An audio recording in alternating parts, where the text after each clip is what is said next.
জি।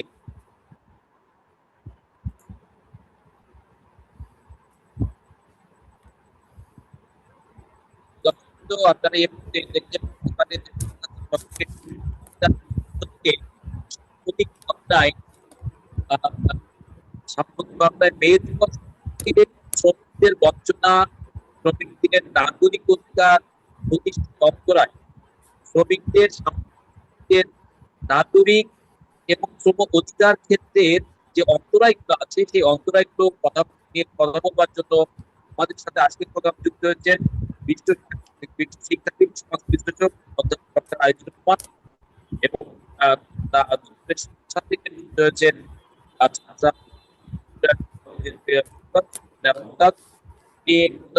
অধ্যাপক ডক্টর আইনুল রহমান জানাচ্ছি আপনার দুজনকে শুভেচ্ছা সালাম জানাচ্ছি। আসসালামু আলাইকুম।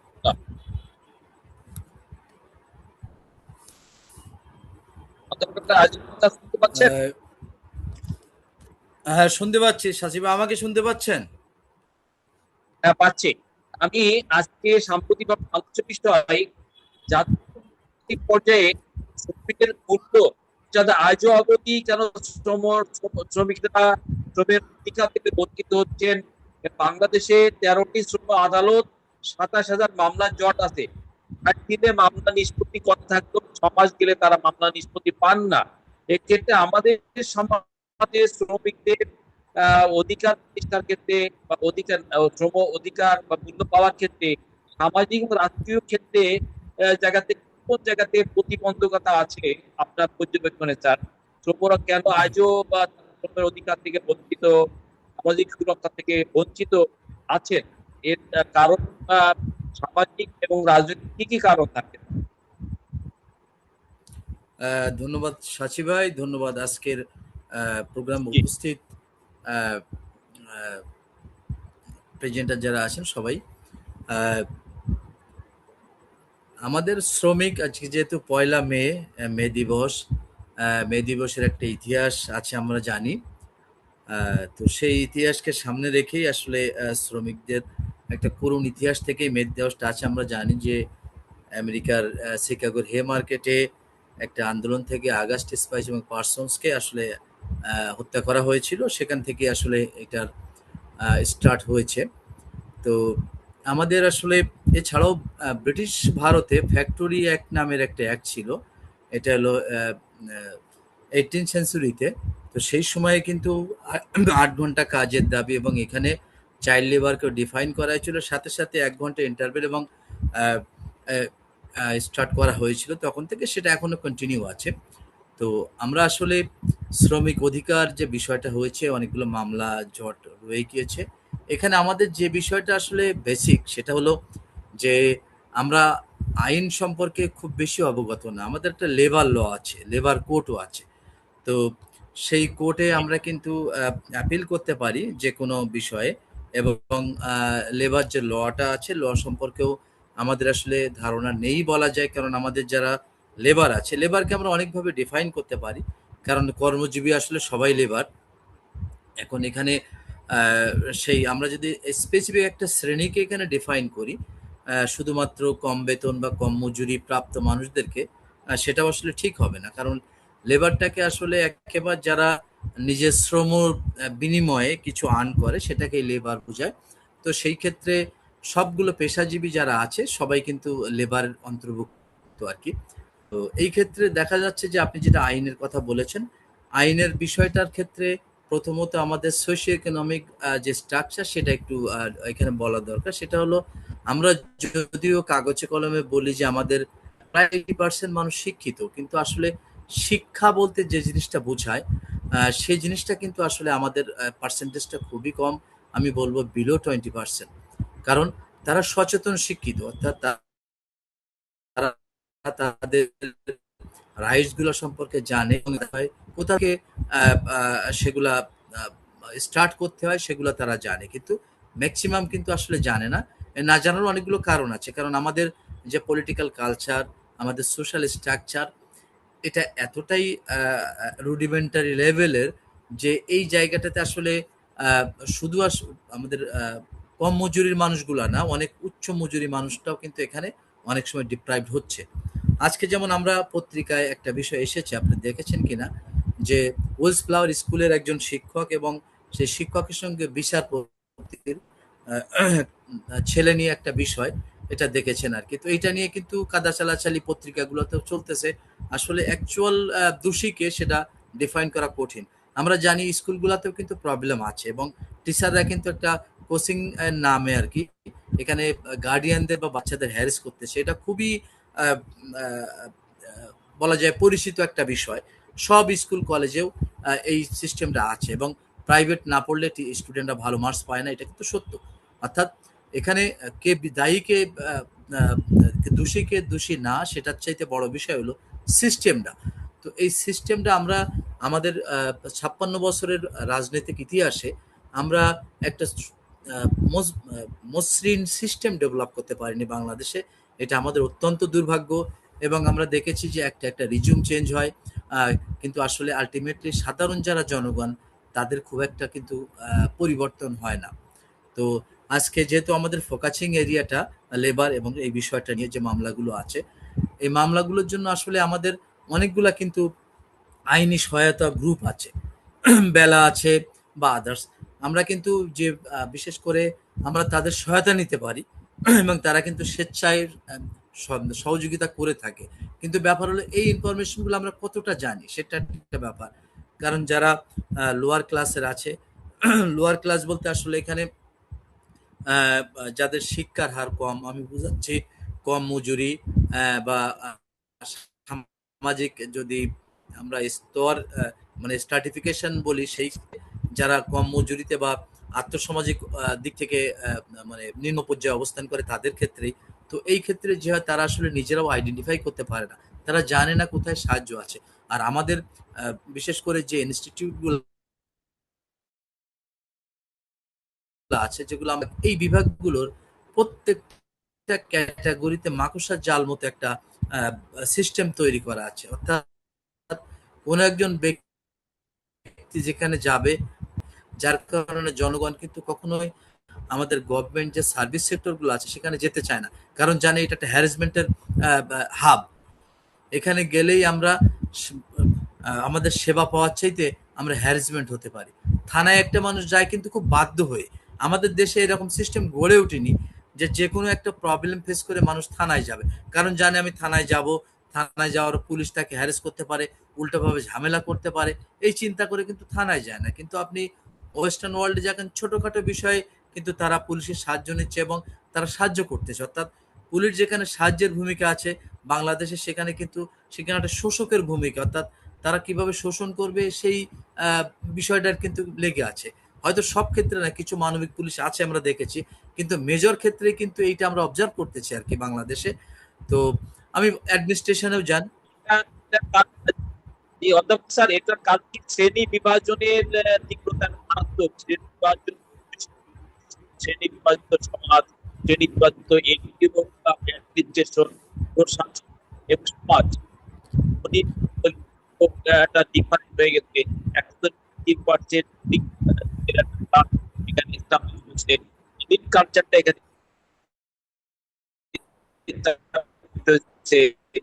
দরিদ্রের ব্যবধান মারাত্মক। সব এদিকে এখানে আছে, উত্তরে আছে। হ্যাঁ, শ্রেণী বৈষম্য, ধন্যবাদ সাচি ভাই। শ্রেণী বৈষম্য আসলে আমরা শ্রেণীর কথাটা বলতে গেলে কার্ল মার্কসকে যেতে হয়। কার্ল মার্কসের একটা বিখ্যাত বই আছে, এ ক্রিটিক অফ পলিটিক্যাল ইকোনমি। তো এখানে কার্ল মার্কস কিন্তু ওই ক্লাস স্ট্রাগল মানে শ্রেণীর কথা বলেছেন এবং কার্ল মার্কস এই শ্রেণীকে ডিফাইন করতে গেলে সমাজকে কয়েকটা খণ্ডে বিভক্ত করেছেন। সে বলেছেন যে primitive communism, barbarism, feudalism, capitalism, socialism, communism, অনেকগুলো স্টেজে কিন্তু ভাগ করেছে সোসাইটিকে। তো এর প্রত্যেকটা স্টেজে কিন্তু একটা সংগ্রামের ইতিহাস আছে। সে শ্রেণীকে class in itself, class for itself, এর ট্রান্সফরমেশনের কথাগুলো কিন্তু কার্ল মার্কস বলেছে। যাই হোক, এগুলো অনেক ডিপের কথা। তো ওইটার প্র্যাকটিক্যাল ফর্মে যদি আমরা দেখি যে কার্ল মার্কস আসলে বন্ধু ছিল ফ্রেডস অ্যাঙ্গেলস এবং ব্রিটেনের হ্যাম্পশায়ারে সেই সময়টাতে প্রচুর টেক্সটাইল ইন্ডাস্ট্রি ডেভেলপ করেছিল। এবং কার্ল মার্কস নিজে যখন সেখানে ভিজিট করেছিল, দেখলো যে আসলে এই শ্রেণীর মানুষের কোনো অধিকার বলতে কিছুই নাই। তখন থেকেই কিন্তু তিনি দেখেছেন সমাজে আসলে দুইটা শ্রেণী, একটা শ্রেণী শোষিত বঞ্চনার শিকার, আর একটা শোষক শ্রেণী। এই যে শ্রেণী বিষয়টাকে উনি দুইটা ক্যাটাগরিতে ভাগ করেছিলেন, যদিও একটা সার্ভার প্রোলাতেরিয়াত উনি এই শব্দটা ব্যবহার করেছিলেন। আহ, কিন্তু আলটিমেটলি বাংলাদেশের আসপেক্টে যদি আমি দেখি, এখানে এই শ্রেণী বিভাজনটা আরো কয়েকটা ক্যাটাগরিতে আছে। যেমন আমরা যদি বলি সেই প্রপার্টির বা পাওয়ারের বেসিসে বলি, তাহলে লোয়ার ক্লাস আছে, লোয়ার মিডিল ক্লাস, আপার মিডিল ক্লাস এবং আপার ক্লাস। এই দিকটিতে কিন্তু আমাদের সমাজটা বিভক্ত, এবং এই বিভাজনটা আমরা অনেক সময় চেষ্টা করি যে বিভাজনটা কমিয়ে আনার, কিন্তু আলটিমেটলি বিভাজনটা আসলে আস্তে আস্তে বাড়তেছে, এটা কমতেছে না। কারণ আমরা দেখি যে যত সময় সিস্টেমগুলা আসলে জনগণের জন্য কাজ করবে, তখনই কেবল আসলে শ্রেণী বিভাজনটা কমে যাবে। কিন্তু সিস্টেমগুলো যদি জনগণের বিরুদ্ধে কাজ করতে থাকে, তাহলে সে বৈষম্যটা আরো বাড়তে থাকবে। কারণ আমরা সব একটা পাওয়ারের, আমরা সংবিধানে বলতেছি যে আইনের চোখে সবাই সমান, কিন্তু আলটিমেটলি সেটা কি হয়, আমাদের যখন একটা রাষ্ট্রপতি বা প্রধানমন্ত্রী রাস্তা দিয়ে যায়, তখন আমরা সবকিছু ব্লক করে দিয়ে তার জন্য স্পেশাল আইন তৈরি করি। অথচ আমাদের সংবিধানে আমরা বলতেছি যে সবাই আইনের দৃষ্টিতে সবাই সমান, রাষ্ট্রের সবাই সমান অধিকার পাবে। সেটা কি হচ্ছে? আমরা শিক্ষাক্ষেত্রে দেখি, আমরা বলতেছি যে ফান্ডামেন্টাল রাইটস হলো খাদ্য, বস্ত্র, বাসস্থান, শিক্ষা, চিকিৎসা, কিন্তু শিক্ষার ক্ষেত্রে কি সেটা হচ্ছে? শিক্ষার ক্ষেত্রে একটা বৈষম্য আমরা তৈরি করে রেখেছি। আমরা দেখতেছি যে যারা সরকারি প্রতিষ্ঠানগুলোতে পড়তেছে, প্রাথমিক বিদ্যালয়ে দেখি একটা টাইম যারা ইংলিশ মিডিয়াম স্কুলগুলোতে পড়তেছে তাদের সুবিধা, এখানেও তো আমরা শিক্ষা ব্যবস্থায় বৈষম্য করে রেখেছি। আমরা সেবা ক্ষেত্রেও কিন্তু আমাদের একটা বৈষম্য আছে। যদি একজন সরকারি কর্মকর্তা বা সে যদি মনে করেন একটা সেবার জন্য সরকারি অফিসে যায়, তাকে যেভাবে ট্রিট মূল্যায়ন করতে চায় না, তাহলে আমাদের যারা সেবা দিচ্ছে তাদের প্রপার কোনো ট্রেনিং নেই, বা তাদের জনগণ সম্পর্কে কোনো ধারণা দেওয়া নেই। তো এই যে বিষয়গুলো আছে, এখান থেকে আমরা আসলে বের হওয়ার কোনো সুযোগ পাচ্ছি না। এটা ওভারঅল একটা গ্রস প্রবলেম বাংলাদেশের। তো এখান থেকে আমরা যদি বের হইতে চাই, তাহলে অবশ্যই একটা সুশাসন, গুড গভর্নেন্স দরকার, এবং ট্রান্সপারেন্সি, এবং আমরা অ্যাকাউন্টেবিলিটি দরকার। আমরা দেখতেছি গভর্নমেন্ট আইন করতেছে কিভাবে, সেখান থেকে সরকারি কর্মচারীদের বিরুদ্ধে কোনো মামলা করা যাবে না, মামলা করলে তাদের প্রপার অথরিটির অনুমোদন নিতে হবে। হয় তাহলে কি তারা আরো বেশি করাপশনে ডুবে যাবে, কারণ তাদের বিরুদ্ধে অভিযোগ তো আপনি করতেই পারতেছেন না। মানে এইভাবে কিন্তু আমরা যে বিষয়গুলো চিন্তা করতেছি, আমরা কখনোই শ্রমিকদের কোনো ইউনিয়ন বা সেখানে গভর্নমেন্ট সাবসিডির ব্যবস্থা করিনি। আমি যদি কৃষকদের এই ফ্রেমে ফেলি, আপনি যদি ফিলিপাইন্সে দেখেন, তো ফিলিপাইন্সে কৃষকদের একটা ইউনিয়ন আছে, এবং সেখানে কৃষি অফিসাররা কিন্তু তাদের সঙ্গে ট্যাগ আছে, তাদের দাবি দাবাগুলো মানতেছে, সাথে সাথে গভর্নমেন্ট সার্ভিস দিচ্ছে। এতে কি হলো, একটা কমিউনাল সিস্টেম তৈরি হয়েছে। এবং আমরা যাচ্ছি, কিন্তু আমাদের কৃষক সমাজ ইউনাইটেড না, তাদের কোনো অর্গানাইজেশন তৈরি করতে পারেনি, এবং গভর্নমেন্টের যে সার্ভিসগুলো আছে, যে কৃষি অফিসার, তারা কিন্তু অ্যাক্টিভেট না। একইভাবে আমরা যদি আমাদের ডেইলি নিডসের ক্ষেত্রে দেখি, একজন স্যানিটারি ইন্সপেক্টর কিন্তু আছে, কিন্তু স্যানিটারি ইন্সপেক্টরের কাজ হলো যে বাজার নিয়ন্ত্রণ করা, বাজারে দ্রব্যমূল্য ঠিক আছে কিনা, বা ঠিক মতো জনগণ সেবা পাচ্ছে কিনা। কিন্তু আমার মনে হয় প্রত্যেকটা এলাকায় যে একজন স্যানিটারি ইন্সপেক্টর থাকে, তাকে জনগণ চেনে কিনা সন্দেহ, অর্থাৎ সে তার সেবায় নিয়োজিত নেই। তো এইভাবে মনে করেন আমাদের যারা গভর্নমেন্ট জবে আছে, বা তারা মনে করে যে আমরা রাজার একটা আসনে বসে গিয়েছি, আমাদের কাজ এখন জনগণকে ডোমিনেট করা, নিজেদের অর্থসম্পদ তৈরি করা, আমাদের গাড়ি বাড়ি করতে হবে, বিদেশে আমাদের বাড়ি করতে হবে।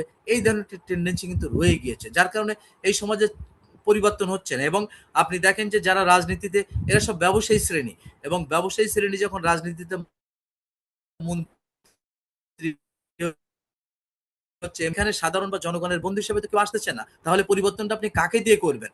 যখন একটা অলিগার্ক শ্রেণী তৈরি হচ্ছে, এবং সেই শ্রেণী যখন ডমিনেট করতেছে, তাহলে সেই শ্রেণীর কাছ থেকে আপনি সেবা তো আশা করতে পারবেন না। অর্থাৎ সেবা করতে গেলে, আপনি আজকে যে ইউরোপের কথা বলতেছি, ইউরোপ কিন্তু আজকে সেটা জনগণের জন্য তারা একটা কমিউনাল সিস্টেম তৈরি করেছে।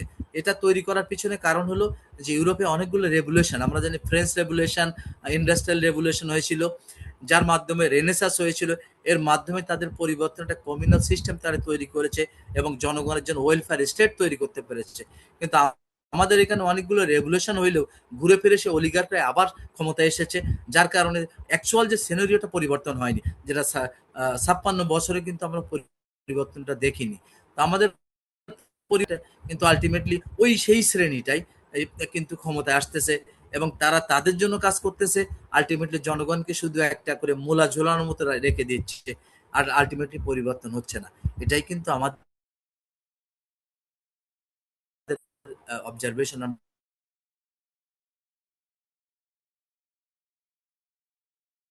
আমরা দেখে যাচ্ছি আর কি। সাচি যে ভাই।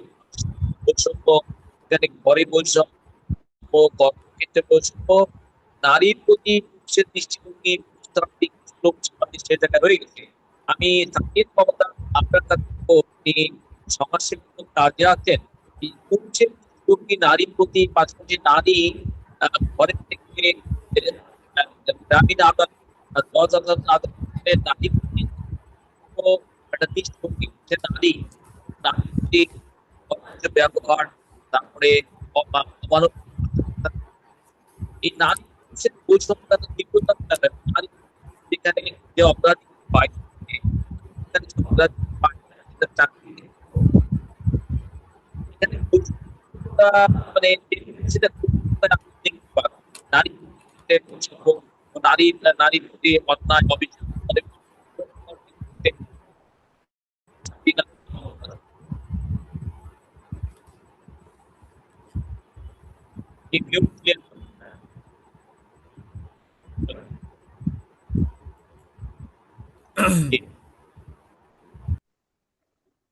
আসসালামু আলাইকুম শাস্ত্রী ভাই, বল। ডক্টর মোহাম্মদ আজিজুর রহমান স্যার, ধন্যবাদ হ্যাঁ, আমাকে সুযোগ দেওয়ার জন্য। আসলে যদি আমরা আহ, নারী বৈষম্যের কথা বলি, তাহলে নারীরা আসলে বৈষম্য শিকার নারী হয়ে ওঠার আগে থেকেই শুরু হয়। যখন তারা বাচ্চা থাকে, দেখেন একটা ছেলে ভূমিষ্ঠ হওয়ার, একটা মেয়ে ভূমিষ্ঠ হওয়ার পরিবেশটা কিন্তু একটু অন্যরকমই থাকে।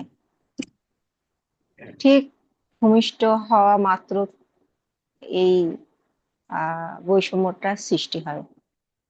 ছেলেদের অহংকারী যে তারা ছেলে, আর মেয়েদের আসলে দুঃখটাই হচ্ছে আর বৈষম্যটাই হচ্ছে তারা মেয়ে হয়ে জন্মেছে।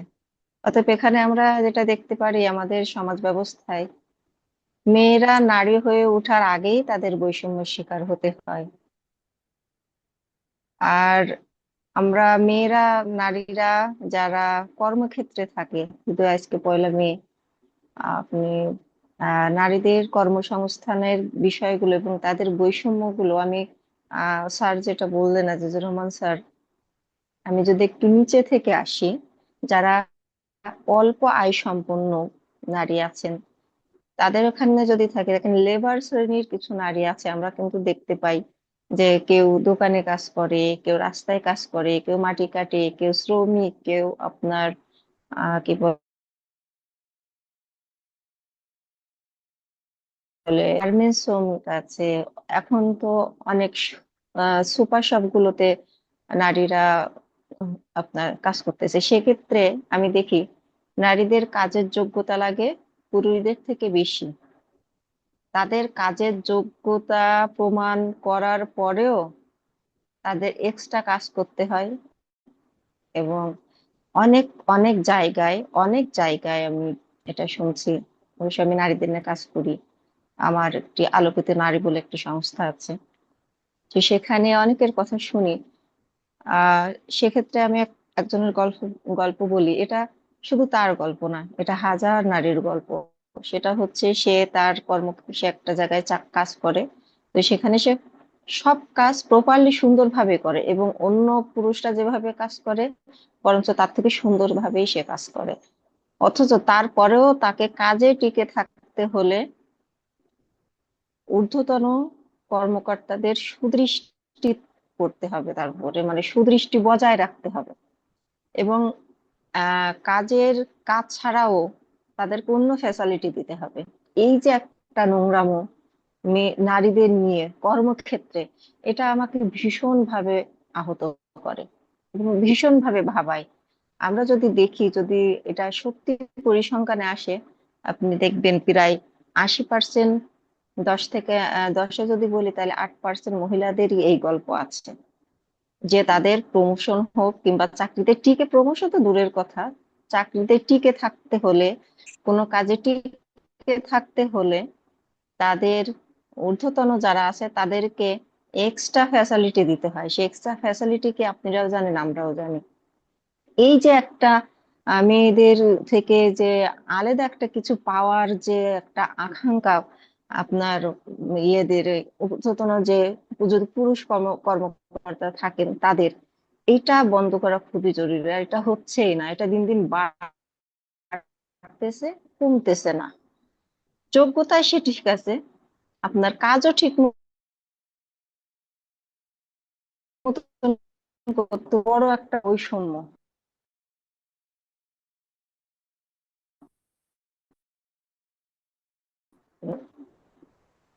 আমার কথা হচ্ছে কেন, যদি সে যোগ্য না হতো আপনি তাকে তো অ্যাপয়েন্টমেন্ট করা হতো না। তাহলে তাকে যোগ্যতা আছে বলে আপনি তাকে অ্যাপয়েন্ট করছেন, করার পরে তার থেকে এক্সট্রা ফ্যাসিলিটি চাচ্ছেন। এবং যে কোনো কাজে আপনি দেখেন, আপনি একটা অন্য কাজে যাবেন, বাইরে একটা কাজে যাচ্ছেন, কারো জি, কাছে গত হেল্প হেল্প মহিলার প্রতি তার বিশেষ করে তার কুদৃষ্টি অনৈতিক ভাষায় নিয়ে সে ইওনো মেয়েটা ওইখান থেকে পোস্টিং পেয়ে এক জেলা থেকে পোস্টিং আরেক জেলায় যাওয়ার সময় সে মিডিয়ার কাছে ওপেন করেছে তার উপরে শারীরিক মানে শারীরিক মানসিক দিক দিয়ে যে টর্চার করেছে সে বিষয়টা পোস্টিং এ যাওয়ার সময় এটা সরকারি হ্যাঁ, এটা হতে প্রশাসনেই হয়, যদি ধরেন এটা সত্যি। ঊর্ধ্বতন যারা থাকেন তাদের কাছে যদি একটা নারী নিরাপদ না থাকেন, তার আত্মসম্মান, তার শারীরিক, মানসিক এই ধরনের পরিস্থিতি যদি সমাজে এখনো চলমান থাকে, ঘটতেই থাকে, তাহলে রাষ্ট্রর চরিত্র, রাষ্ট্র চেহারা তো বেশি একটা বদলাচ্ছে না। এবং রাষ্ট্র এখনো তাহলে সেই পেশি মানে শক্তিধর এবং শক্তিধর ব্যক্তিদের নিয়ন্ত্রণে এখন অনেকটা রয়ে গেছে অনেক জায়গায়। বলুন। বলে গেছেন, ওনাকে আমি স্যালুট জানাই যে উনি কথাগুলো বলে গেছেন। অনেকে আছে বলতে পারে না।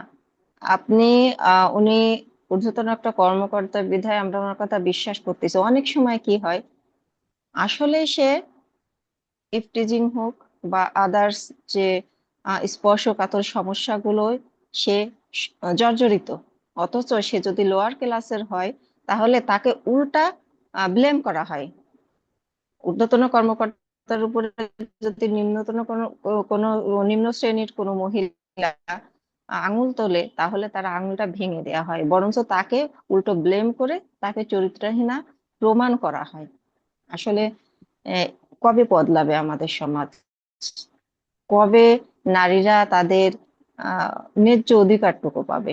আমি যদি যোগ্য না হই, আমাকে আপনি অ্যাপয়েন্ট করেন না, করার পরে আমার কাছে এক্সট্রা ফ্যাসিলিটি আপনি চাইবেন আমার চাকরি টিকিয়ে রাখার জন্য।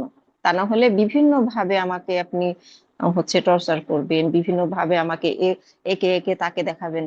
আসলে এটা সমাজের, রাষ্ট্রের দৃষ্টিভঙ্গি যে কোথায় গিয়ে দাঁড়িয়েছে আমরা প্রত্যেকটা জায়গায় দেখি, অনেক জায়গায় এটা আছে।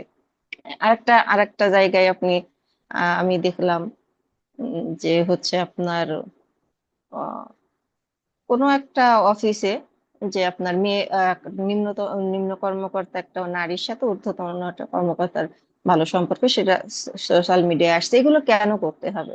অনেকে বাধ্য হয়ে করে, যাদের আর্থিক অবস্থা আসলে তাদের প্রয়োজন, অনেকে বাধ্য হয়ে যায়।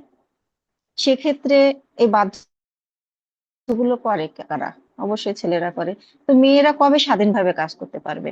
এই এই সিচুয়েশনে এই সিচুয়েশনে মেয়েরা তাদের বেস্টটা দিতে পারে না, তারা মানসিক ভাবে প্রস্তুতি নিতে পারে না যে আমি আমার বেস্টটা এখানে কাজে লাগাবো। তারা উন্নতি করতে পারে না, তারা তাদের ভালোটা দিয়ে যে একটা জায়গায় একটা প্রতিষ্ঠানকে দাঁড় করাবে, করতে পারে না এই বৈষম্যের জন্যই। তাহলে একই ব্যাপার কেন ছেলেদের সাথে করা হয় না? শুধু মেয়েরাই কেন এর শিকার হচ্ছে? মেয়েরাও যেই আপনার মাস্টার্স পাশ করে এক জায়গায় ঢুকতেছে, সে ছেলেদের কাঁধে কাঁধ মিলিয়ে একই কাজ করতেছে, তারপরেও তাকে এই হ্যারাসমেন্ট গুলো শিকার হতে হয়। আসলে বলার কিছু নেই।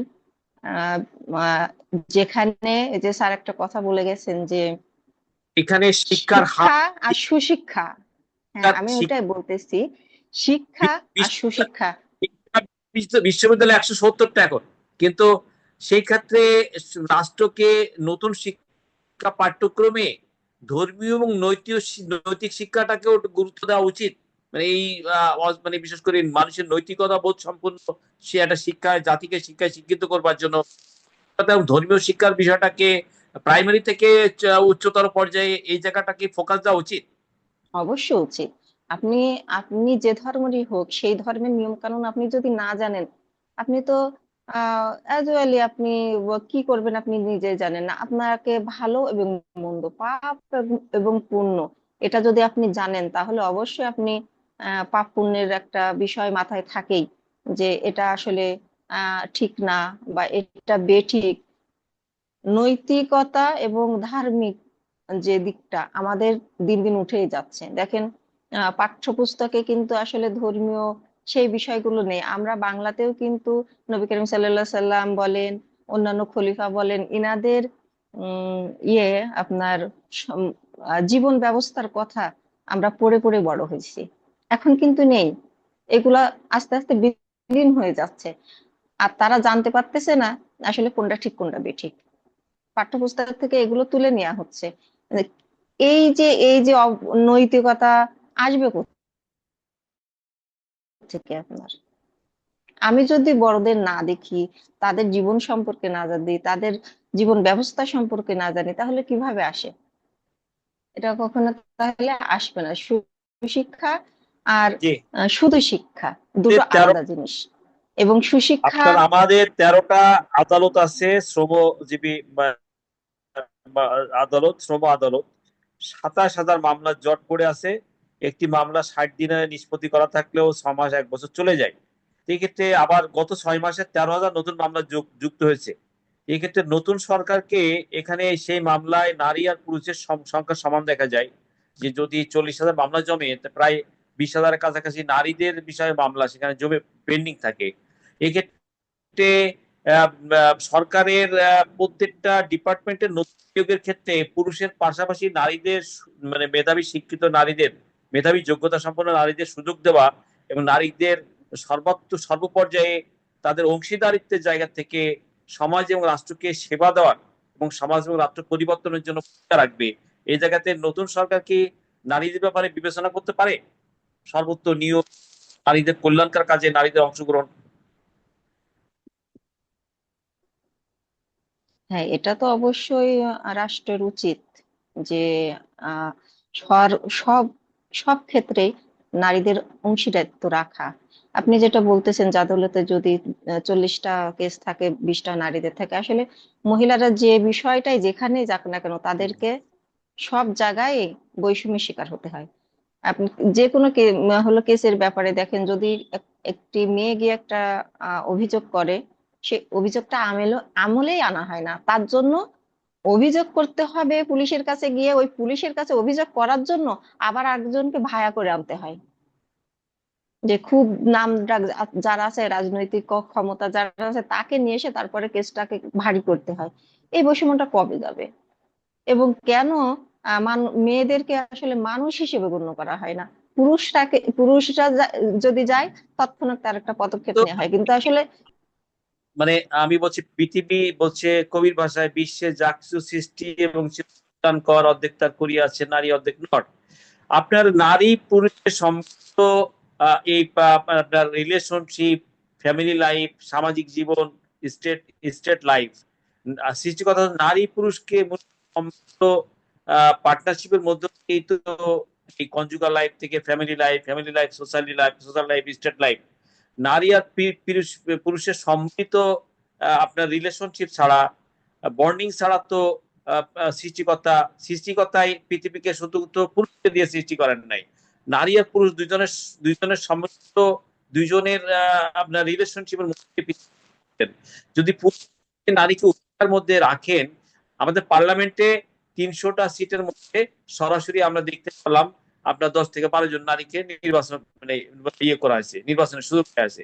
মানে মেবি 16 জন সব মিলায়, যে 300 জনের মধ্যে সরাসরি 16 জন নারীকে নির্বাচিত করা হয়েছে। এখন 50 জনকে সিলেক্টেড করা হচ্ছে। পুরুষ শাসিত সমাজে এই বৈষম্য তীব্রতা কন্টিনিউ করে, তাহলে সমাজের কাঙ্ক্ষিত পরিবর্তন বা বদল বা পরিবর্তন হবে না, সেটা সম্ভব নয়। না, এটা আসলে সম্ভব না। কারণ আপনি যদি মনে করেন যে আহ রাষ্ট্রে নারী নেই, নারীদের জন্য কি পুরুষ যারা থাকবে ক্ষমতা তাদের কিছু করার প্রয়োজন নেই, তাহলে একটা নারীর সব প্রয়োজনের বিষয়ে কি একটা পুরুষ আসলে জানতে পারে? তাহলে নারীদের কেন আসতে হয়?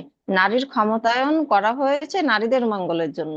যে দেশে অধিকাংশ জনগণই নারীতে পড়ে, অথচ তাদেরকেই সুবিধা বঞ্চিত রাখা হচ্ছে, তাদেরকেই বৈষম্যের শিকার হতে হচ্ছে। তাদের ব্যাপারগুলো নিয়ে একটা দেখেন, যদি আমি একটা মহিলা ক্রিমিনাল ধরতে যাই, তাহলে অবশ্যই তো আপনার এখানে একটা নারী দরকার আছে। একটা পুরুষ তো তার হাত ধরে নিয়ে আসতে পারে না, এটা তো কোনো লতে নেই। তাহলে আপনি যদি একটা নারীকে ক্ষমতায়নে না আনেন, নারীর বিষয়গুলো দেখবে কে? নারীর হয়ে কথা বলবে কে? একটা পুরুষ তো বলবে না। মানে এখানে দেখেন যে এখানে নারী কর্মক্ষেত্রে তার সমস্যা সৃষ্টি হচ্ছে, সেখানে আপনি রাজনৈতিক ক্ষেত্রে কি বলতে চাচ্ছেন? অতএব এই এই বিষয়গুলো রাষ্ট্রকে ভাবতে হবে। রাষ্ট্রই যদি অধিকাংশ মহিলার, অধিকাংশ নারীর দেশে যদি নারীদেরকে নিয়ে নারীরাই না ভাবে, পুরুষরাই যদি ভাবতো, তাহলে যেই বিষয়গুলো আমি আগে বলে আসছি এই বিষয়গুলো কি আসলে ঘটতো? কোনো কোনো মেয়েই সেভ না কোনো কোনো ছেলের কাছে, কোনো কোথাও না। না ভাইয়ের কাছে, না বাবার কাছে, না না হচ্ছে হাজবেন্ডের কাছে, না বন্ধুর কাছে, কোথাও সেভ না। সেক্ষেত্রে আপনি যদি একটা নারীদের সংস্থায় বা একটা নারী দিয়ে ক্ষমতায়নের ব্যাপারে, নারীদের অধিকার ব্যাপারে একটা নারীকেই সুযোগ না দেন, তাহলে এই সুযোগটা তো আরো বৃদ্ধি পেল তাদেরকে অত্যাচার করা, তাদের মানসিক শারীরিক ভাবে স্পর্শকাতর একটা বিষয়ের হচ্ছে কি বলা যায়, আপনার বৈষম্য করার, তো এটার সুযোগ হয়ে গেল। এটা তো আরো তাদের জন্য ভালো হলো। আপনাকে তার সুযোগটা আরো ভালো করে কাজে আজিজুর লাগাতে রহমান বললো। স্যার, আপনাকে ধন্যবাদ। সাবরিনা মাহমুদ, আজিজুর রহমান স্যার, বলি। আজকে শ্রম দিবসকে সামনে রেখে আমাদের বিশেষ করে থেকে আজিজুর রহমান স্যার রাজনীতি, প্রশাসন, সমাজে সব নারীদের প্রতি, নারীদের প্রতি মানে একটা পাই। আপনি দেখুন পার্লামেন্টে আপনার ১৪ জনের মধ্যে প্রায় তারা থেকে ৩ জন দেওয়া হয়েছে, ৩ জনের মধ্যে ৩ থেকে ৪ জন, ৪ জনকে maybe। এই রাজনীতিতে আমরা নারী পুরুষের সমান অধিকারের কথা বলছি, সংবিধানে বলছি, কিন্তু বাস্তবে তার বিপরীত। এক্ষেত্রে পুরুষতান্ত্রিক সমাজে পুরুষের দৃষ্টিভঙ্গির বদলান দরকার এবং রাজনৈতিক সংস্কৃতির পরিবর্তন হওয়ার সময় দাবি। সমাজ থেকে কাঙ্ক্ষিত আহ, ধন্য- দিকে নেওয়া। আছি ভাই। আমি এই মুমতাজ আপার কথা মনোযোগ দিয়ে শুনেছি। উনি একটা কথা বলেছেন, আসলে ধর্মীয় একটা বিষয় নিয়ে এসেছেন চমৎকার ভাবে, যে আসলে আহ, যত সময় না সমাজের নৈতিক অবস্থানের উন্নতি হবে, অর্থাৎ নৈতিক দিক থেকে যদি আমরা স্ট্রং না হই, তাহলে সোসাইটিতে পরিবর্তন কখনোই আসবে না। আর নৈতিকটা আসবে কোথা থেকে? আমাদের তো সেটা স্টাডি করতে হবে, আমাদের কারিকুলামের মধ্যে সেটা ইনক্লুড করতে হবে, দেন এই পরিবর্তনটা সম্ভব। কিন্তু আমরা আজকে যে শিক্ষা ব্যবস্থার মধ্যে আছি, এই শিক্ষা আসলে আমাদের কোনো পরিবর্তন আনতেছে না। আমরা যতই সুশিক্ষিত বলতেছি, একাডেমিক্যালি আমাদের ডিগ্রি আসতেছে, আমরা জ্ঞান নিচ্ছি, কিন্তু অ্যাকচুয়ালি আমাদের নিজেদের ব্যক্তিক যে পরিবর্তন, এই পরিবর্তন, দৃষ্টিভঙ্গির পরিবর্তন, এটা কিন্তু আসতেছে না। আর এইটার পরিবর্তন যত সময় না আসবে, তত সময় সমাজের পরিবর্তন সম্ভব না। আর এই পরিবর্তন আনতে গেলে আমাকে অবশ্যই নৈতিক শিক্ষাকে ফোকাস করতে হবে। তো সেইটা ফোকাস আমরা মুখে বললেও আলটিমেটলি সেটা আমরা করি না। আমরা হয়তো অনেক সময় অফ ট্র্যাকে চলে যাচ্ছি, আহ, বলতেছি যে যেখানে আমরা অন্য কিছু এখানে ইনক্লুড করার জন্য বলা হচ্ছে বা প্রেশার ক্রিয়েট করা হচ্ছে। সবচেয়ে সমাজটাকে আসলে সোসাইটিতে একটা প্রেশার গ্রুপ হিসেবে কাজ করবে, যারা দেশটাকে বা জাতিকে একটা দিক নির্দেশনা দেবে। সেই সমাজে এক শ্রেণীর ফ্রড মানুষ এসে গিয়েছে, এবং তাদের নেই কোনো জ্ঞানের গভীরতা, শুধুমাত্র টকশোতে নিজেকে হাইলাইট করা এবং নিজেকে কিভাবে একটা পজিশনে যাওয়া যায় এই চিন্তা করেই তারা এসে কাজ করতেছে। কিন্তু আলটিমেটলি সমাজের ছোট ছোট বিষয়গুলোকে কখনোই তারা নিজেরাও সেই সম্পর্কে জানে না, বা সেই অভিজ্ঞতাও নেই, সেই জিনিসটা তারা তুলে আনতেছে না।